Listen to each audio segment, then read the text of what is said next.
It's called vedanta.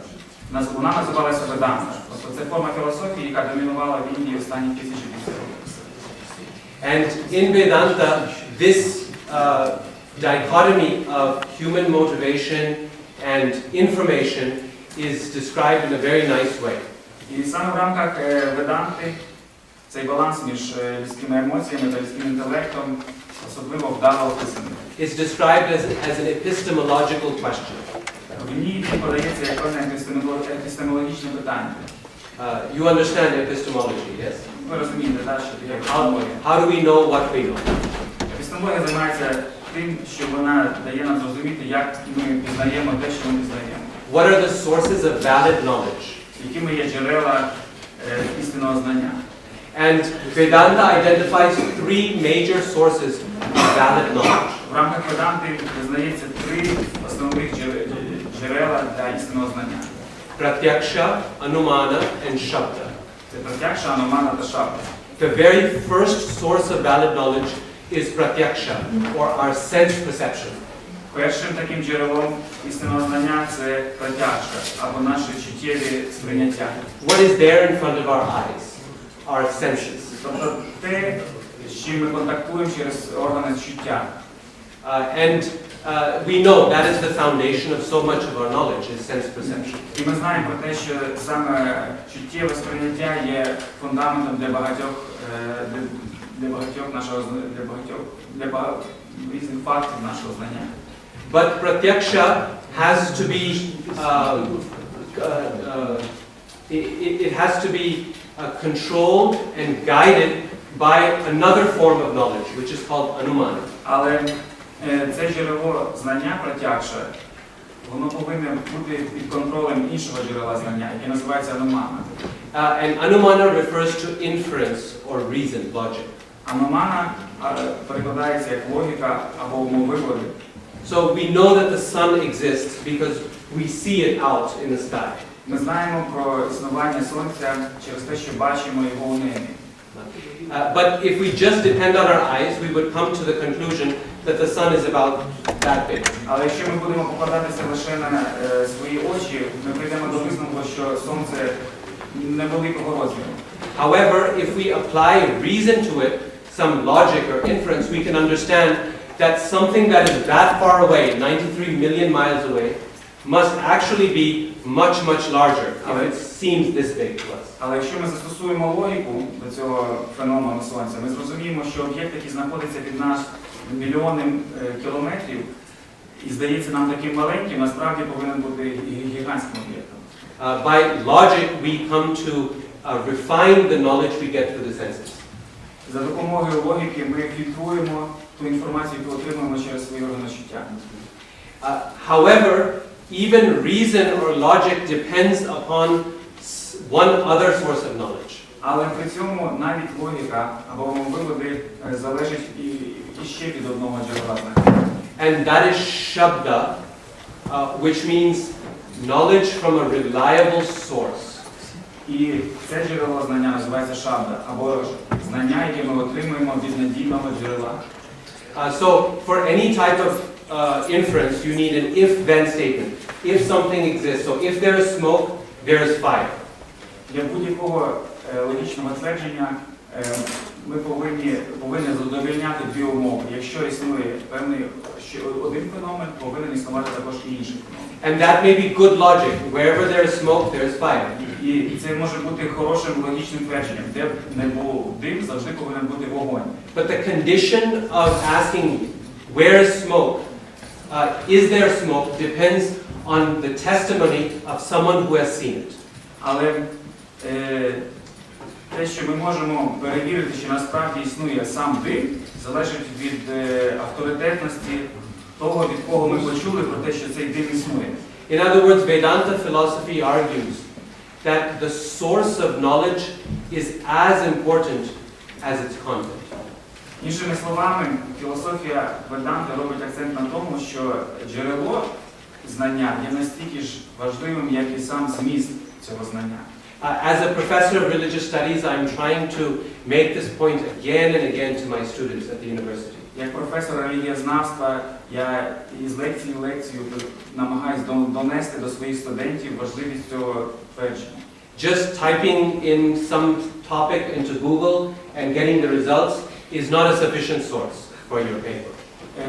Якщо ви пишете якусь наукову роботу і просто шукаєте матеріал для неї через Google, цього недостатньо, щоб написати якісну роботу. Why? Because the source is not clear. Чому? Через те, що ви не можете дослідити, наскільки надійним є ті джерела, які ви знаходите в книжці. In any area of knowledge, we have to ask the question, what is the source of knowledge, of that knowledge? And that question is as important as the content. Якої би сфери знання ми не торкнулися, ми завжди повинні задавати собі питання, якими є джерела знання, яких ми отримаємо певну інформацію, і не лише обдумувати, якими є їхній зміст. Because Vedanta says that if the source is reliable, then even if your content is not exactly correct, the individual, because he or she is reliable, they will try to refine the content until it is perfect.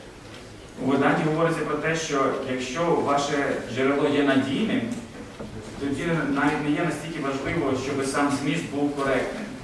Через те, що це надійне джерело, воно відкоригує смисл, якщо воно є справді надійним. But if the source is unreliable, even if you have perfect content, it can be dangerous. Але якщо це джерело знання не є надійним, тоді навіть якщо зміст цього знання є коректним, він все одно може бути нести загрозу для вас. Think about it. Anything, any kind of, is nuclear technology good or bad? Задайте собі питання, наприклад, чи атомна енергетика це добре чи погано? It depends on the source. It depends on the person who is deploying it. What is the motivation behind it? Все залежить від того, від людини, від джерела, від того, яка мотивація того джерела, яке його використовує. In other words, this brings us back to our original point, namely that knowledge and reason and emotion or motivation have to go together. Знову ж таки, ми вертаємося до нашого початкового твердження про те, що логічне знання та емоції, або мотивація, вони завжди повинні йти рука об руку. According to the Vedanta philosophy, the human being is a combination of three different elements, three different aspects. Відповідно з філософією веданти, людська історія складається з трьох елементів, з трьох аспектів. They are called in Sanskrit karma, jnana, and bhakti. Вони на санскриті називаються карма, джняна та бхакти. Namely, action, knowledge, and emotion, or motivation. Іншими словами, це дія, знання та емоція, або ж мотивація. The realm of the hands, the head, and the heart. Це сфера рук, тобто наша дія, сфера нашої голови, тобто як ми думаємо, та сфера нашого серця. And all three have to function in concert with each other. І усі ці три сфери, вони повинні функціонувати пов'язано одна між собою пов'язано. You know, one of the biggest problems today for students and for teachers and for everyone is having too much stress in our lives. Знаєте, сьогодні у всіх людей, у студентів, у викладачів є одна і та ж проблема. Ми маємо забагато стресу в нашому житті. And that stress begins usually at the level of karma, at the level of actions, what we have to do. І цей стрес приходить до нас на рівні карми, на рівні наших дій, на рівні того, що ми повинні робити. We've got too much to do, too much work, I don't know how to handle it, so I'm stressed. У нас настільки великий об'єм роботи, що ми не знаємо, як з ним справитись, і отримуємо від цього стрес. So to help that, we can go from the realm of karma to the realm of jnana, from the hands to the head. Щоб справитися з цією ситуацією, ми переходимо з рівня дії на рівень дняну, на рівень знання. And we do that we encourage students, we say, well, organize your life, try to manage your time, create a plan for yourself. Ми говоримо студентам в такій ситуації, сплануйте розумно своє життя, зробіть план, робіть, щоб встигнути це зробити. But then sometimes the management of that plan, of that time itself causes the stress. Але навіть коли ми робимо для себе такий план дій, все одно виконання цього плану і управління ним все одно приносить для нас стрес. trying to live up to one's own expectations for oneself. Коли ми хочемо жити відповідно до тих очікувань, які ми маємо по відношенню до себе, це теж може приносити нам стрес. So then we have to move it upward to the level of bhakti or motivation. І тоді ми повинні перейти ще на вищий рівень, на рівень бхакти або ж мотивації. And we have to ask ourselves the question, okay, there's so much to do, but why am I actually doing this? І ми повинні задати собі питання, добре, стільки є всього, що я повинен зробити, але навіщо я це все роблю? What are my real priorities? Якими є мої справжні пріоритети?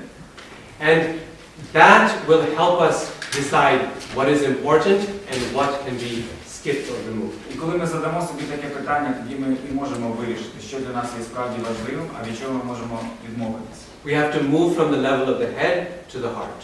Ми повинні перейти з рівня голови, з рівня нашого розуму на рівень серця. From reason to motivation or emotion. З рівня логіки, умовиводів на рівень емоцій, на рівень мотивації. I encourage you to try this sometime. Make a list of the top 10 things that take up your time. Я закликаю вас попробувати зробити такий експеримент у себе в житті, зробити список із 10 речей, які ви повинні зробити. And then make a list of the top 10 things that are most important to you in your life. А потім зробити список із 10 речей, які є найбільш важливими для вас в житті. And you will find that often the two lists are opposite each other. І ви побачите, що дуже часто ці списки, вони можуть між собою зовсім не збігатися. The things that take the most time on a day-to-day basis are the things that are least important in the long run. Ви можете побачити, що ті речі, яким ви приділяєте найбільше часу протягом дня, у вашому списку пріоритетів в житті знаходяться на найнижчих позиціях. And things that are most important in the long run are very, very low on our activity list on a day-to-day level. І можете побачити, що ті пріоритети, які для вас в житті є найціннішими, в списку вашої діяльності, вони знаходяться на найнижчих місцях. So this author that I told you about at the beginning, Джіви Ґосвамі, he argues for this balance of the head, the heart, and the hands.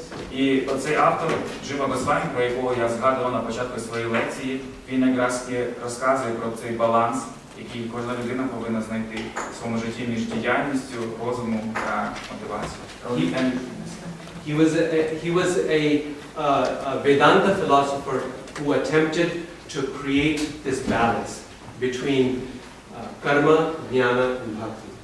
Джіва Ґосвамі був тим ведантичним філософом, який у своїх працях прагнув віднайти цей баланс між кармою, джнаною та бхакти. And it's his work that I studied and which has now been translated into Ukrainian.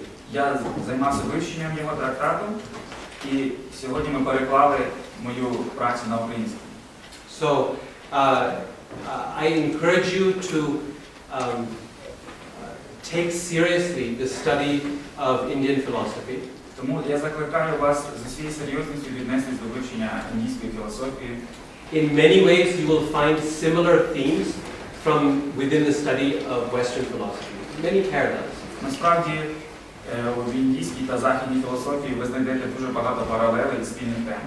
And in other ways you will find some very unique and distinctive perspectives that come from India. А з іншого боку, саме в індійській філософії ви знайдете дуже багато унікальних аспектів, які ви можете знайти лише в цих системах філософії. In either case it will be a very enriching experience. Як би там не було, дослідження індійської філософії буде для вас збагатить ваш досвід життя.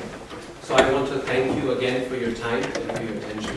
Я ще раз хочу подякувати вам за ваш час і за вашу увагу. It was a real pleasure speaking to you today. Мені дуже було приємно виступити перед вами сьогодні. And I hope someone in the back was taking pictures so I can show my students back in America. Я надіюсь, ви робили фотографії, я зможу показати своїм студентам в Америці цей виступ також. Сьогодні в Фейсбуці дивіться.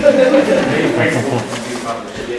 Я думаю, що будуть запитання, але бажано запитання задавати англійською мовою, щоб ви побачили, що студенти філософського дуже вивчають англійську мову. Прошу, почнемо з докторанта факультету філософії, без 5 хвилин доктора наук, пані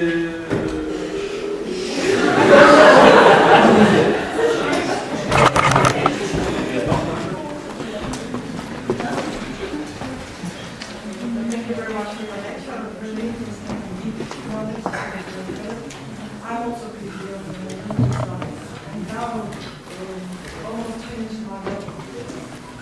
So we also talk about reliable sources. I would ask what are the criteria for this reliable? It is possible to understand only with knowledge, or emotions plus knowledge is necessary. And I short with the second question.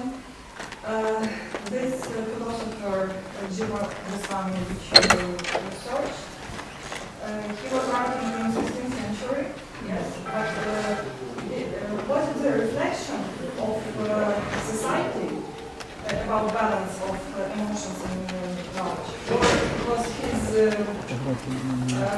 idea which he wanted people to use?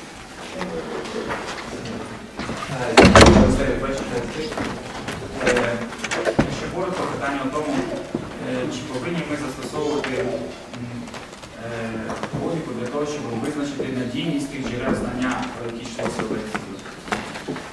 І друге питання, що я правильно зрозумів, це чи в суспільстві 16 століття, в якому жив Джіва Ґосвамі, чи в цьому суспільстві була така потреба віднаходити цей баланс у житті між емоціями, знанням та діяльністю?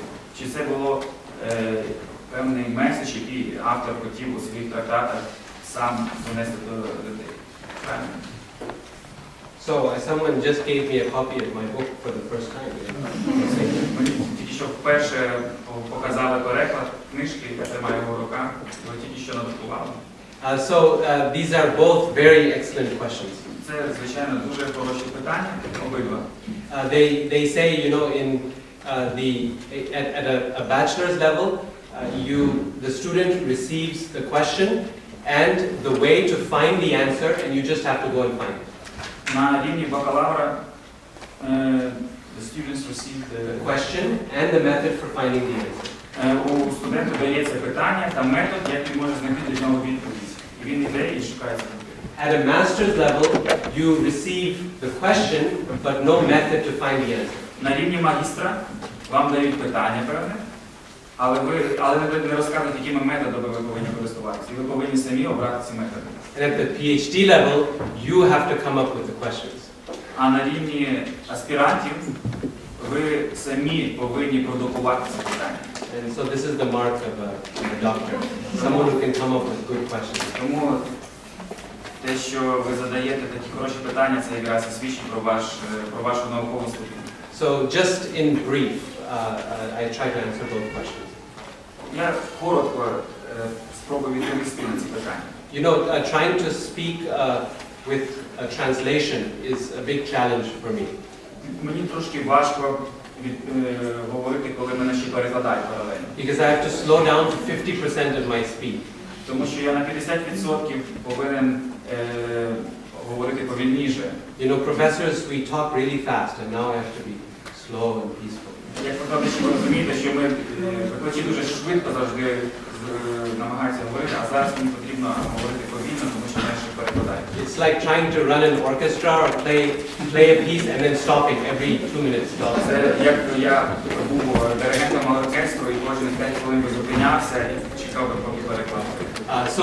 Briefly, the criteria for reliability in Vedanta. Отже, коротко, у критерії надійності у веданті for a reliable source, it is not just reason which is the source of that reliability.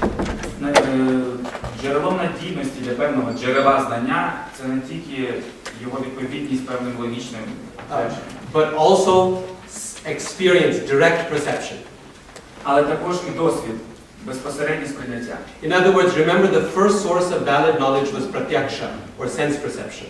Нагадаємо, що першим джерелом знання, яке визнається у веданті, була пратякша або ж чуттєве сприйняття. A reliable source is someone who has extraordinary or reliable sense perception beyond the human being, beyond the average person. І надійним джерелом знання є той чуттєве сприйняття, кого перевершує рівень чуттєвого сприйняття середньостатистичної людини. In other words, it becomes circular.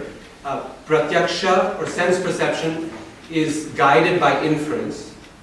Inference is guided by reliable sources, but reliable sources are guided by sense perception. Тобто ми маємо справу з певним колом, таким логічним колом. Ми починаємо з чуттєвого сприйняття, в якому ми керуємося логікою.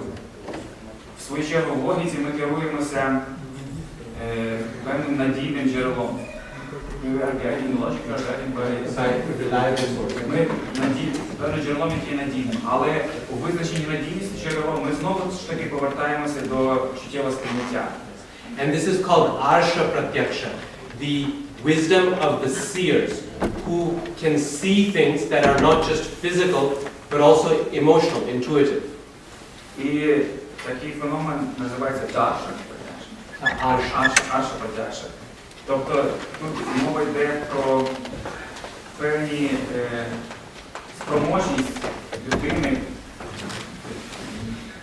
to see something that is extraordinary. Not just through sense perception, but also intuitive or mystical perception.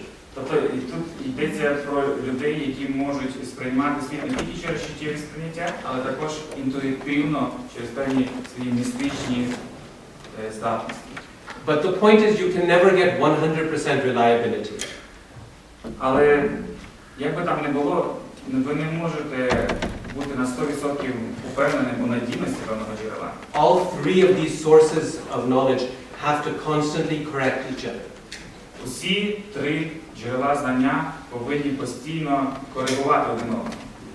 As to your second question about the context in which Джіви Ґосвамі is writing, Якщо перейти до вашого другого запитання про контекст, соціальний контекст Джіви Ґосвамі, Джіва Ґосвамі came at the end of a long line of philosophers who argued strongly about these points, jnana versus bhakti versus karma. Джіва Ґосвамі стоїть, Джіві Ґосвамі передавало дуже багато філософів, які також задавали собі це питання щодо балансу, який повинен бути баланс між джнаною та бхакті. And these debates were quite lively throughout the past 1,000 years.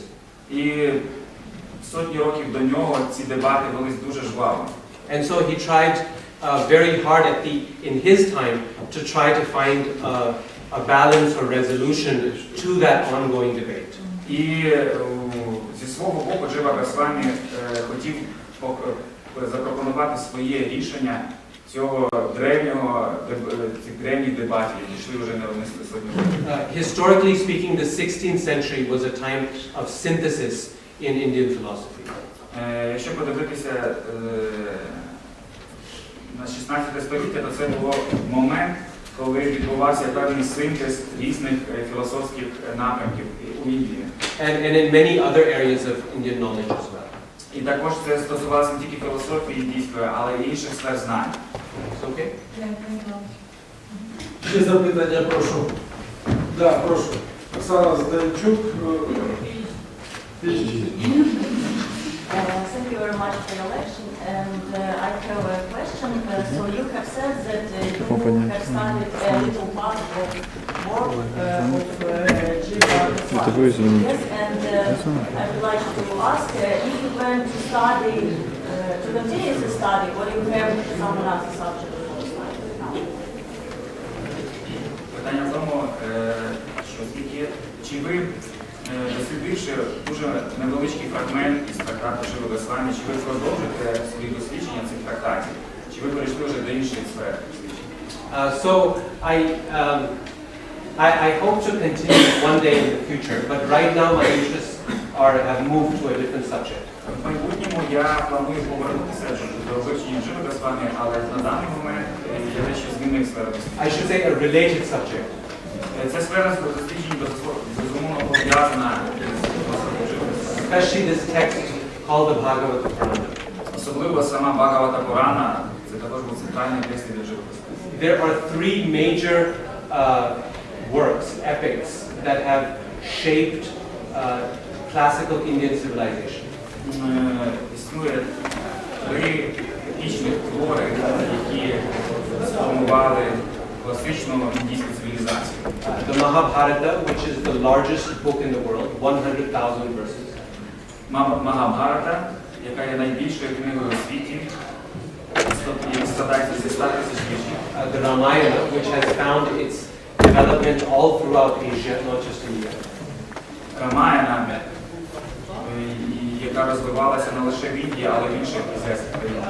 These two books have been very thoroughly studied in English language scholarship. І цими двома величними творами англомовні дослідники, цим двом величним творам англомовні дослідники приділили особливо багато уваги. There's still much to be done on them, but at least there's some start has been made. Зрозуміло, що це повністю настільки величні, що ще потрібно, звичайно, їх досліджувати і далі, але принаймні тут вже зроблений певний старт. But the third text, which is the Bhagavata Purana, has practically not been studied at all. Але третій такий величний текст, визначальний для індійської цивілізації, як Бхагавата Пурана, його практично не вивчали в академічному світі. And it's really extraordinary because its language is very, very highly poetic and more developed than the other two. Це досить дивно, тому що мова Бхагавата Пурани надзвичайно витончена і набагато більш розвинутіша, ніж у Дені Махабхарати. Це набагато витонченіша мова, ніж у Магабхараті та Рамаяні. So right now I've been publishing books in that area. І на даний момент я публікую праці, які стосуються саме Бхагавата Пурани. Thank you.